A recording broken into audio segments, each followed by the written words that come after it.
Student, welcome back to my YouTube channel. तर बघा, last व्हिडिओमध्ये मी तुम्हाला सांगितलं होतं की जी टर्मिनॉलॉजी मी सिरीज बनवणार आहे ती शेवटपर्यंत नक्की पहा, मिस करू नका.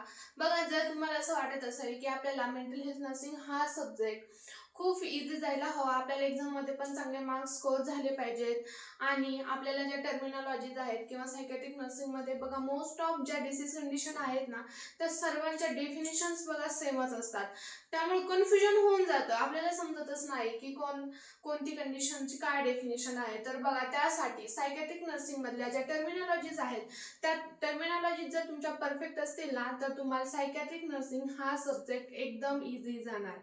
तर तुम्हाला असं वाटत असेल की आपल्याला पण मेंटल हेल्थ नर्सिंग मध्ये चांगले मार्क्स स्कोर करायचे आहेत, तर तुम्ही मी जे सायकॅट्रिक नर्सिंग वरती जे व्हिडिओ लेक्चर्स बनवणार आहे तर ते शेवटपर्यंत नक्की पहा.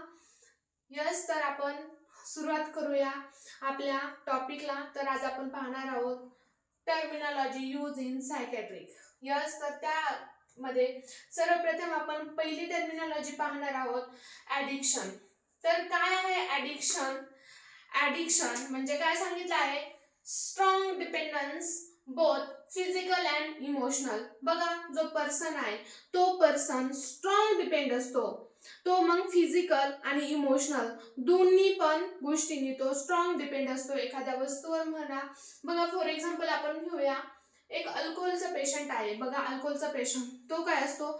फिजिकली प्लस इमोशनली त्या जे अल्कोहोल आहे त्या अल्कोहोलवरती फिजिकली प्लस इमोशनली दोन्हीही दृष्ट्या तो स्ट्रॉंग डिपेंड असतो. तर त्यालाच काय म्हणतो आपण? ॲडिक्शन. त्यानंतर आपण दुसरं एक एक्झाम्पल बघूया की चहाचं. बघा, इंडियन पीपल्स जे आहेत ना त्यांना मॉर्निंगला उठल्यानंतर त्यांची जी दिवसाची सुरुवात आहे ना ती चहापासूनच होत असते. का बरं? कारण सर्वच इंडियन पीपल्स हे चहावरती काय आहे तर स्ट्रॉंगली डिपेंड आहेत. जर त्यांनी चहा घेतला नाही ना तर त्यांचा दिवस त्यांना म्हणजे खूप बोर फील होतं किंवा त्यांचा मूड फ्रेश म्हणजे वाटत नाही त्यांना. का बरं? कारण त्यांना ॲडिक्शन आहे चहाचं. त्यांना काय आहे? ॲडिक्शन आहे. त्या ॲडिक्शनमुळं ते फिजिकली प्लस इमोशनली त्या वस्तूवरती त्या गोष्टीवरती डिपेंड आहेत. So that's called as addiction. बघा, नेक्स्ट आपण बघणार आहोत अफेक्ट. तर अफेक्टची डेफिनेशन काय आहे? Short live emotional response to ideas or event. तर बघा, काय होतं, पर्सन एखादी इव्हेंट ऐकली किंवा एखादी आयडिया ऐकली ना लगेच त्याच्या चेहऱ्यावरचे हावभाव चेंज होतात, लगेच तो एक्सप्रेस करतो, त्याचे इमोशन्स असतील लगेच इमोशन्स एक्सप्रेस करतो. त्यालाच काय म्हणतात? अफेक्ट. म्हणजे एखादी आयडिया किंवा एखादी इव्हेंट पाहिल्याच्या नंतर पेशंट जे आहे ते पेशंटचे जे इमोशन्स वगैरे आहेत त्याचं बाह्य प्रदर्शन करणं, त्यालाच काय म्हणतो आपण? अफेक्ट. यस, तर त्यानंतर आपण नेक्स्ट टर्मिनॉलॉजी बघणार आहोत ॲब्रिएक्शन. तर काय आहे abreaction? Bringing hidden emotional stress to surface and expressing it.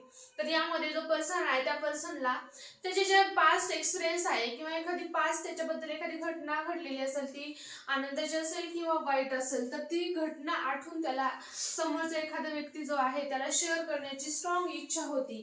त्यामध्ये टॉकिंग असेल किंवा क्राईंग असेल किंवा त्याचे इमोशन्स असतील ते त्याला व्यक्त करण्याची इच्छा होती. That is a abreaction. Yes, यानंतर आपण नेक्स्ट बघणार आहोत एजिटेशन. एजिटेशन म्हणजे काय की एक्सेसिव्ह मोटर ऍक्टिव्हिटीज त्या पर्सनच्या काय होतात? इन्क्रीज होतात.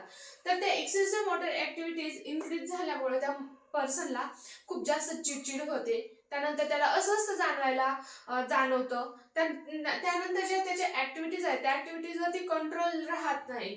That is a agitation. Yes, यानंतर नेक्स्ट आपण बघणार आहोत अमनेशिया. अमनेशिया म्हणजेच काय? जी मेमरी आहे ती मेमरी पूर्णपणे त्या पेशंटची लॉस होती, त्यालाच आपण काय म्हणतो? Forgetting memories. बघा, मग त्याच्याबद्दल त्या पर्सनच्या बाबतीमध्ये एखादा म्हणजे शॉक घडलेला असेल, एखादा ट्रॉमा घडलेला असेल किंवा एखादा ऍक्सिडेंट घडलेला असेल, तर मग ह्या आजारपणामुळं त्याची मेमरी पूर्णपणे काय होती? लॉस होती. That is a amnesia. आपण यानंतर नेक्स्ट टर्मिनॉलॉजी पाहूया अनोरेक्सिया नर्वोसा. अनोरेक्सिया नर्वोसा म्हणजे लॅक ऑफ ईटिंग. तर याचं अनोरेक्सिया नर्वोसाचं बेस्ट एक्झाम्पल मी तुम्हाला सांगेल की अडल्ट्स अँड गर्ल्स. बघा, अडल्ट्स अँड गर्ल्स खूप कमी जेवण करतात. का? कारण त्यांना त्यांचा लूक मेंटेन करायचा असतो, त्यामुळे त्या इनफ ऑफ जेवण करत नाहीत, वेळेवर खात नाहीत. का? कारण त्यांना फॅटी व्हायचं, ओबेज व्हायचं खूप भीती असते. तर जेवढी त्यांची बॉडीची रिक्वायरमेंट आहे, एनर्जी रिक्वायरमेंट आहे, तेवढं जर आपण आहार घेतला नाही तर काय होणार आहे, जे आपलं एक्सेसिव्ह फॅट असतं त्या फॅटचं रूपांतर कशामध्ये होतं, एनर्जीमध्ये होतं आणि त्यामुळे आपलं फॅट पूर्णपणे कमी होतं आणि आपण थिन व्हायला सुरुवात होतो. तर हे कशामुळे होतं, कारण लॅक ऑफ इटिंग. याचं कारण काय आहे, लॅक ऑफ इटिंग. तर काय आहे, not eating enough due to the fear of becoming a fat. Fatty व्हायचं खूप जास्त टेन्शन असतं, मी ओबेज होईल का, यामुळं तो पर्सन जो आहे तो पर्सन व्यवस्थित इटिंग करत नाही, जेवढी बॉडीची रिक्वायरमेंट आहे तेवढं फूड घेत नाही, त्यामुळं त्याला अनारोग्य होऊ शकतो आणि त्या कंडिशनला अनारोग्य म्हणतात की लॅक ऑफ इटिंग. यस, त्यानंतर नेक्स्ट आपण टर्मिनॉलॉजी बघणार आहोत, एन्झायटी. एन्झायटीची डेफिनेशन आहे excessive worry or fear.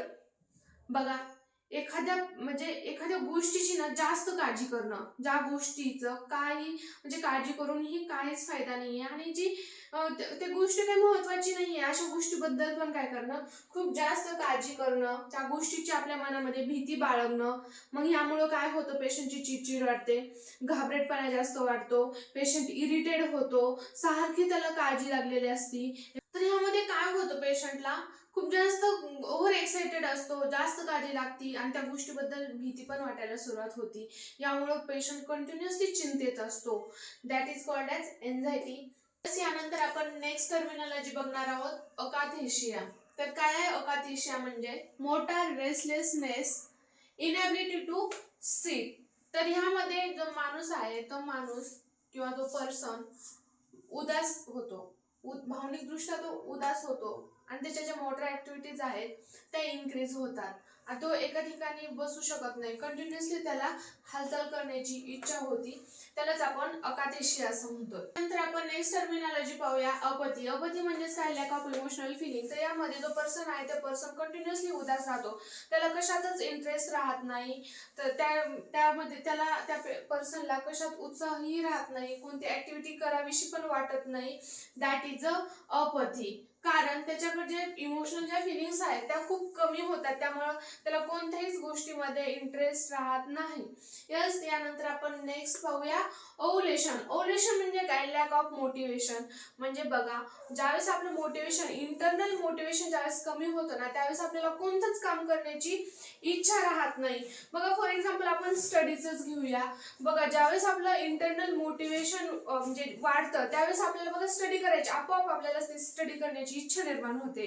But ज्यावेळेस आपलं इंटरनल मोटिवेशन कमी होतं त्यावेळेस आपल्याला स्टडी पण करायला वाटत नाही, त्यानंतर आपल्याला कोणती ऍक्टिव्हिटी करायला गेलो तर त्या ऍक्टिव्हिटीमध्ये मन पण लागत नाही. का, कारण आपलं जे मोटिवेशन आहे ते मोटिवेशन काय होतं, कमी होतं. त्यालाच आपण काय म्हणतो, ओव्हुलेशन, म्हणजेच काय, लॅक ऑफ मोटिवेशन. यस, यानंतर आपण नेक्स्ट टर्मिनॉलॉजी पाहूया, क्रेविंग्स.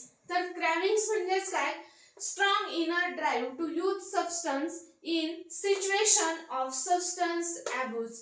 म्हणजे ह्यामध्ये काय होतं, बघा, एखादा जो पर्सन आहे ना त्या पर्सनला असं खूप स्ट्रॉंग इच्छा होती एखादा सबस्टन्स घेण्याची, खूप स्ट्रॉंग इच्छा झाल्यामुळे त्याला ती गोष्ट घ्यायलाच वाटते. बघा, जसं फॉर एक्झाम्पल आपण अल्कोहोलच घेऊया.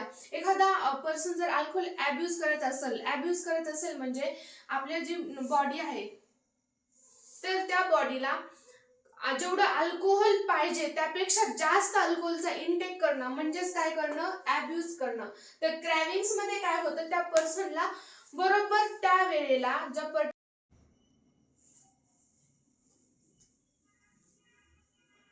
यस, यानंतर आपण नेक्स्ट टर्मिनॉलॉजी पाहूया, क्रेविंग्स. क्रेविंग्स म्हणजेच काय, strong inner drive to use substance in situation of the substance abuse.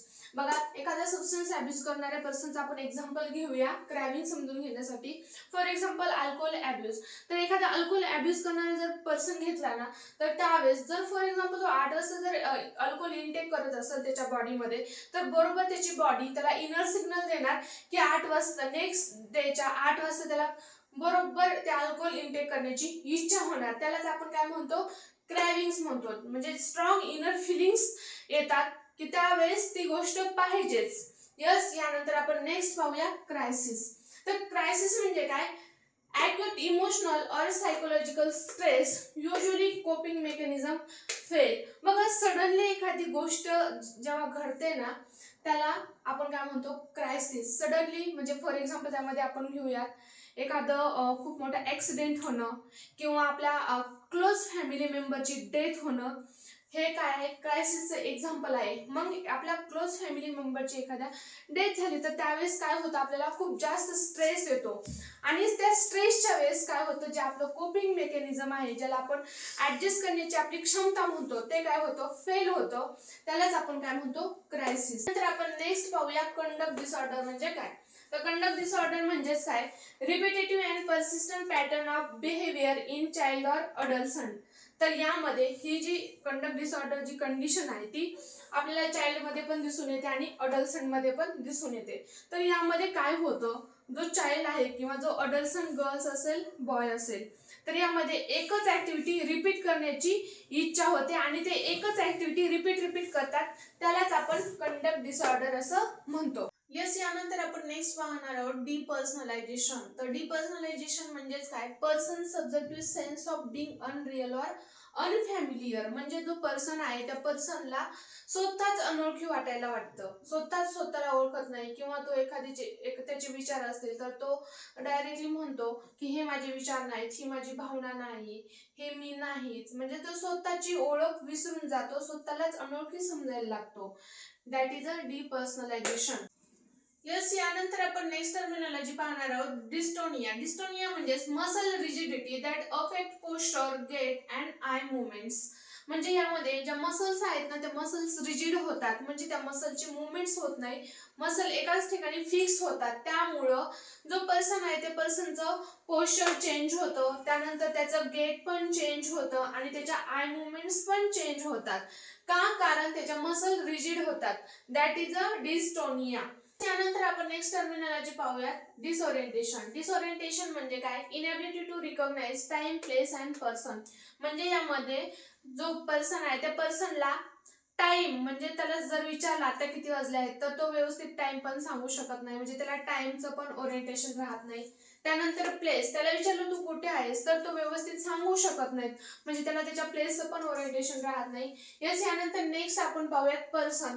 जर त्याला विचारलं एखाद्या ठिकाणी जर एखादा पर्सन भेटला आणि त्याला नंतर सांगितलं की हा पर्सन तू पाहिलेला आहेस का तर तो ओळखत नाही, त्याला आठवत नाही. That is a disorientation. म्हणजे त्या पर्सनला टाइम, प्लेस आणि पर्सन याबद्दल काहीच आठवत नाही. यस, यानंतर आपण नेक्स्ट टर्मिनॉलॉजी पाहूया युफोरिया. युफोरिया म्हणजे काय एक्सेसिव्ह मूड इलिव्हेशन. म्हणजे त्या पेशंटला जास्त हॅपीनेस होतो, एक्सेसिव्ह त्याचं मूड इलिव्हेट होतं. That is a euphoria. Yes, यानंतर नेक्स्ट आपण पाहूया इनोरिसिस. इनोरिसिस म्हणजे काय इनॅबिलिटी टू कंट्रोल युरिन. म्हणजे जो पर्सन आहे त्या पर्सनला तो ॲबिलिटी राहत नाही, त्या युरिन कंट्रोल ची ॲबिलिटी राहत नाही. That is a inability to control urine. Yes, त्याच टर्मिनॉलॉजीला आपण काय म्हणतो इनोरेसिस. यानंतर आपण नेक्स्ट टर्मिनॉलॉजी पाहणार आहोत flight of ideas. That is a rapid shift between topic that are unrelated to each other. म्हणजे यामध्ये जो पेशंट आहे त्या पेशंटला काय होतं विचारांची अति वेगवान साखळी आपण ज्याला म्हणतो फ्लाइट ऑफ आयडियाज. तर यामध्ये जो पेशंट आहे किंवा जो पर्सन आहे त्या पर्सनला कंटिन्युअसली त्याच्या रॅपिडली फास्ट कंटिन्यू विचार मनात येत चालतात, की एक विचार झाला की लगेच त्याला लागून दुसरा विचार, की पहिल्या विचाराचा आणि दुसऱ्या विचाराचं एकमेकाशी काही कनेक्शन नसतं. That is a flight of ideas. तर बघा फ्लाइट ऑफ आयडियाज ही जी कंडिशन आहे ना ती मॅनियाच्या पेशंट मध्ये आपल्याला दिसून येते. जो मॅनियाचा पेशंट आहे ना तो अति उत्साही असतो, अति सक्रिय असतो. यस, तर त्या पेशंट मध्ये आपल्याला flight of ideas he condition दिसून येते. तर त्यामध्ये त्या पेशंट मध्ये पण कंटिन्युअसली काय होतं कधी तो उत्साही असतो, कधी नर्वस असतो, तर कधी तो एखादा टॉपिक बोलत असेल की लगेच त्या टॉपिकला लागून लगेच त्याच्या डोक्यात तिसराच टॉपिक येतो, लगेच तो पेशंट लगेच त्या तिसऱ्या टॉपिक वरती बोलायला सुरुवात करतो. Yes, that is a flight of ideas. तर यस, आज आपण पाहिला सायकॅट्रिक मध्ये मोस्ट कॉमनली यूज केल्या जाणाऱ्या सायकॅट्रिक टर्मिनॉलॉजी. तर बघा व्हिडिओ तुम्हाला आवडला असेल तर लाईक करा, शेअर करा आणि सबस्क्राईब करा. आणि तुम्हाला तुमचे काही जे प्रॉब्लेम्स असतील ते मला कमेंट्स मध्ये नक्की कळवा. यस, ओके, धन्यवाद.